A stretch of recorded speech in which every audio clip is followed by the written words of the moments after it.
The all-electric vehicle race no longer has one horse. This is Audi's entry into the gate, the e-Tron. But will it be a contender?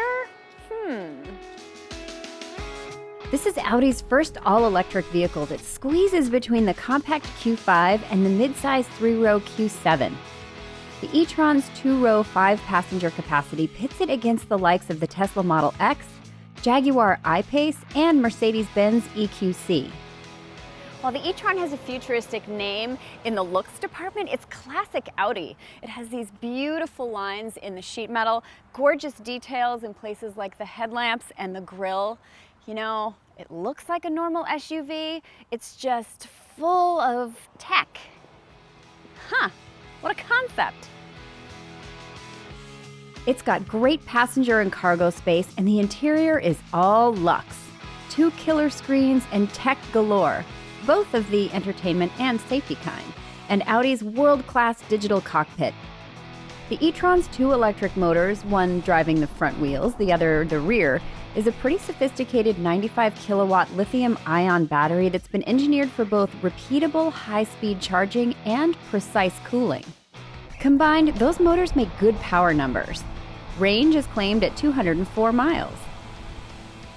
So we just drove 73 miles and we actually only used about 70 miles of range, which is pretty great. We've stopped for lunch because, well, Audi doesn't want a gaggle of automotive journalists starving between Napa and Lake Tahoe. But we have a 150 kilowatt DC charger here, which is a high-speed charger. And it's a good thing because we can get about 80% of charge in about 30 minutes. So you know what that means? I've got about 30 minutes to go eat a sandwich. See you later.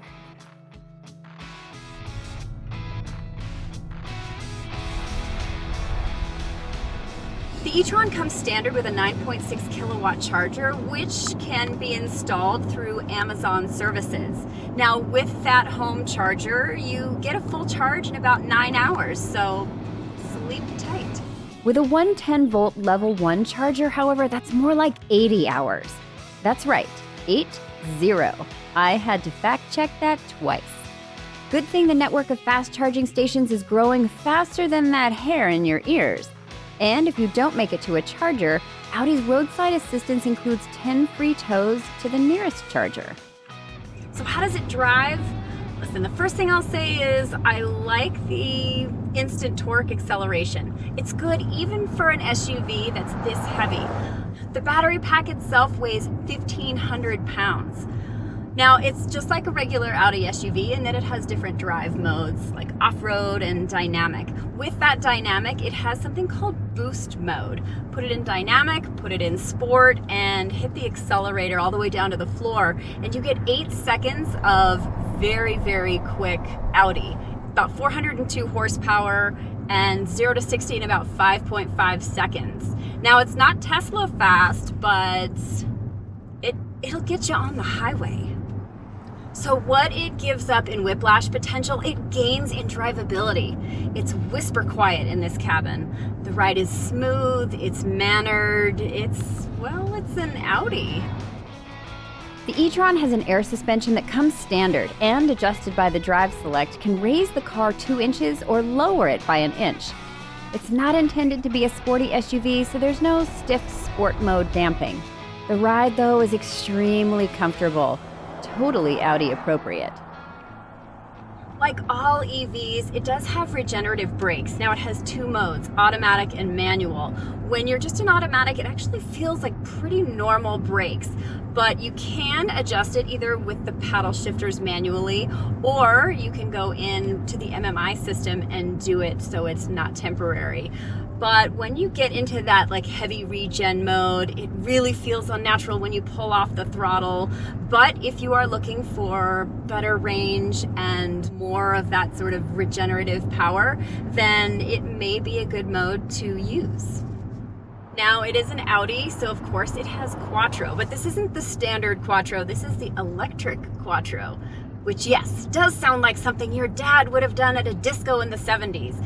But because this has those 2 motors, one in the front and one in the rear, you get a better distribution of power to each of those wheels through that software system. It reads the conditions of the road 1,000 times a second. And I gotta tell you, it translates into some really nice grip.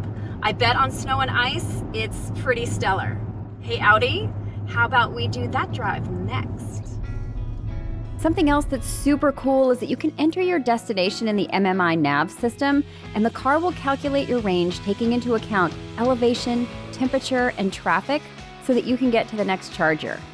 And when you're getting low, it's also got a geofence that shows the range you have left so you can locate a charger close enough before you run out of battery.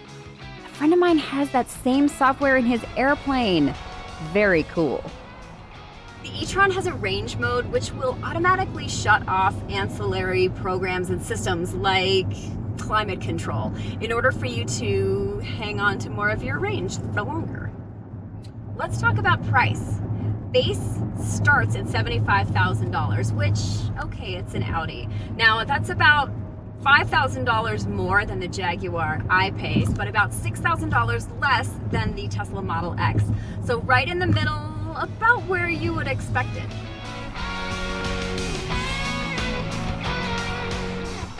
Yes, we finally made it to Lake Tahoe. Okay, yes, we got lost. Yes, I lost a GoPro, but we made it in requisite Audi style. And no, I did not actually drive it up on this ramp, but I couldn't help but show you all the view. If this gorgeous SUV that is full of tech is Audi's first foray into the all-electric space, man, I cannot wait to see what they do next. I'm thinking TT.